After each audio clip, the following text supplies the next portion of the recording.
वापस लौटकर यूक्रेन में उस युद्धग्रस्त क्षेत्र में जाकर जाने को मजबूर हुए।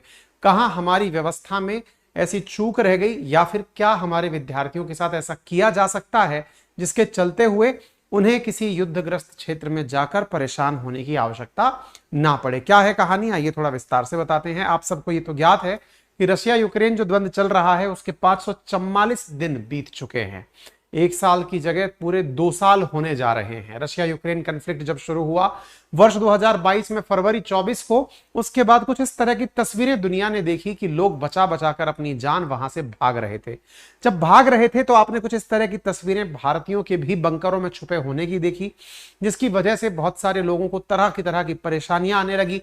भारतीय विद्यार्थी वहां से निकलना शुरू हुए। भारत सरकार के द्वारा ऑपरेशन गंगा लॉन्च किया गया, जिसके तहत 24/7 सुविधाएं उपलब्ध कराते हुए भारत सरकार के द्वारा फ्री फ्लाइट्स विद्यार्थियों के लिए या फिर इंडियन फॉरेन नेशनल्स जो वहां फंसे हुए हैं उनको निकालने के लिए प्रारंभ की गई। विकिपीडिया पर डाली हुई जानकारी के अनुसार लगभग 25,000 इंडियंस को वहां से इवैक्यूएट किया गया ऑपरेशन गंगा के माध्यम से।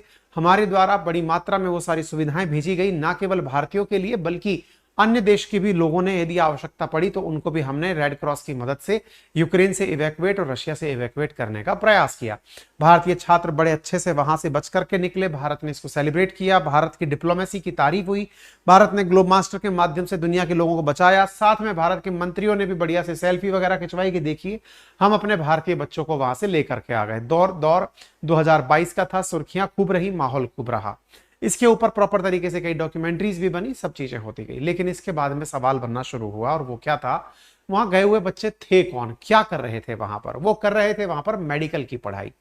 और जब मेडिकल स्टूडेंट वहां पर पढ़ाई करने गए थे तो क्या वहां से 2022 में आने के बाद 544 दिनों में उन बच्चों की पढ़ाई का कुछ हुआ? जवाब है नहीं हुआ। नहीं हुआ से क्या मतलब है, मेडिकल की पढ़ाई अपने आप में एक 4 से 5 साल का कोर्स ड्यूरेशन रखती है। कोर्स ड्यूरेशन के दौर में यदि कोई बच्चा वहां पर पढ़ाई करने गया हुआ था, एमबीबीएस करने गया हुआ था, तो उसकी पढ़ाई का यदि आखिरी साल चल रहा था या सेकंड लास्ट ईयर चल रहा था, तो फिर उस बच्चे की पढ़ाई का आखिरी साल कहां पूरा होगा, क्योंकि बाहर जाने की एक फीस होती है, बड़ा खर्चा होता है, बाहर आने जाने का टिकट महंगा होता है। लगभग 30 से 50 लाख के बीच में विदेश से एमबीबीएस का खर्चा एवरेज पड़ता है। ऐसी स्थिति में जिस बच्चे ने अपने कैरियर के 3-4 साल वहां की फीस पर खर्च कर दिए, वो अपना आखिरी साल भी अगर कंप्लीट करने के लिए मजबूर था, तो उसने भारत सरकार से गुहार लगाई कि आप उसकी मदद करें। भारत सरकार के द्वारा ना मदद मिलने पर मेडिकल स्टूडेंट्स भारत से लौटने शुरू हुए।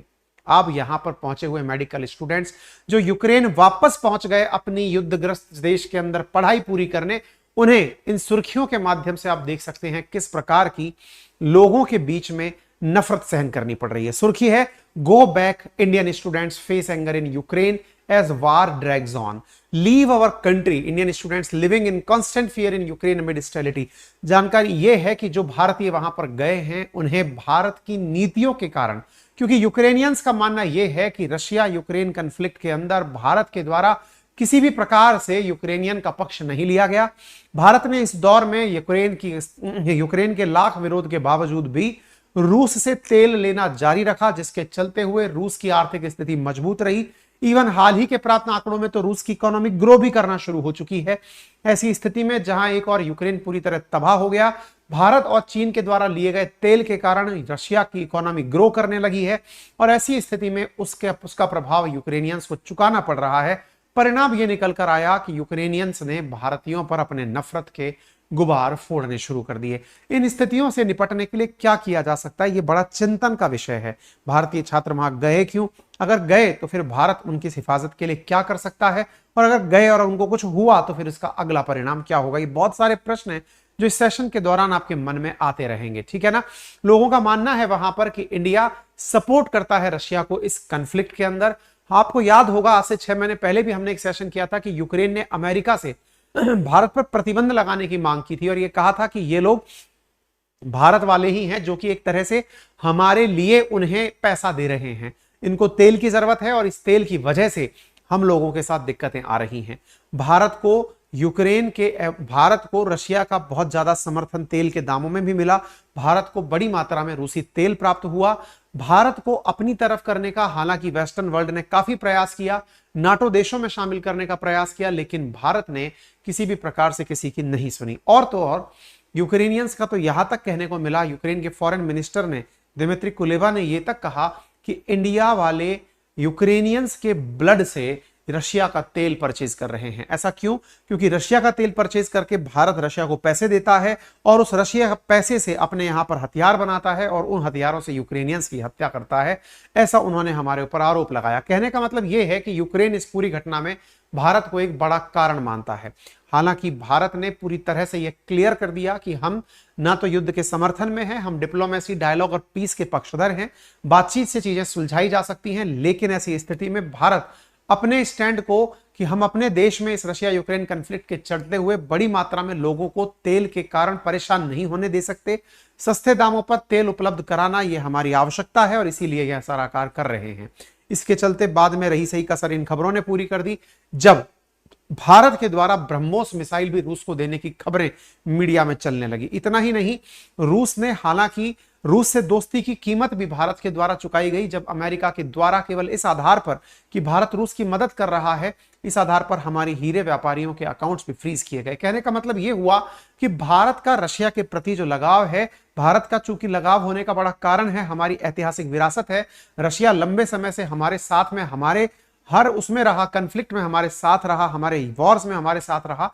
तो भारत ऐतिहासिक रूप से अपनी विरासत के संरक्षण में रूस के साथ खड़ा हुआ है। ऐसी स्थिति में अब जो हमारे भारतीय विद्यार्थी वहां पर हैं, उनका क्या होगा?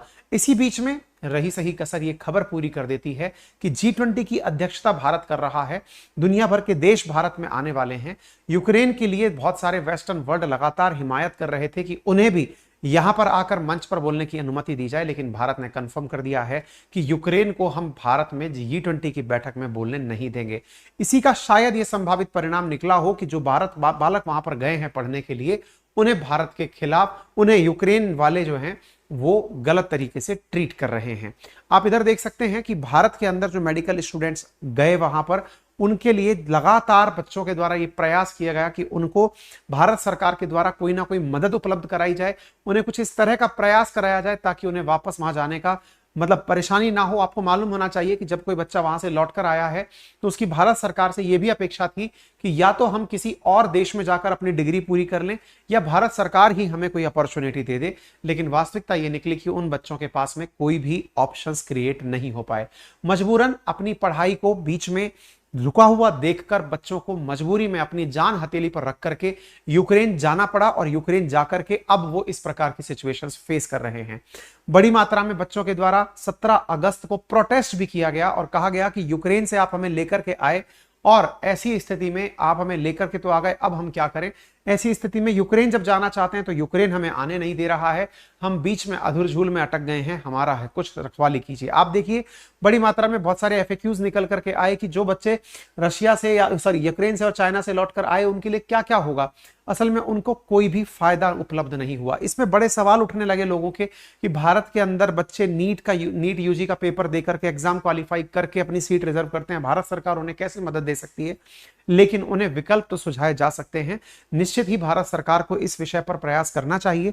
यूक्रेन के अगर स्टूडेंट्स यूक्रेन में परेशान हैं, यूक्रेन के बच्चों की अगर डिग्रियां अटकी हैं, सरकारी प्रयास से सारी चीजें जब पहले भी संभव हुई हैं तो संभवतः आगे भी हो सकता है कि भारत रूस से बात करके यूक्रेन में जो पढ़ रहे बच्चे थे उन्हें रूस में पढ़ने के लिए भेज दे, उनकी डिग्री बची हुई वहां की पूरी कराए और उनकी डिग्री को मान्यता दिलाए। अदरवाइज बच्चों के कैरियर का बड़ा खिलवाड़ हो जाएगा।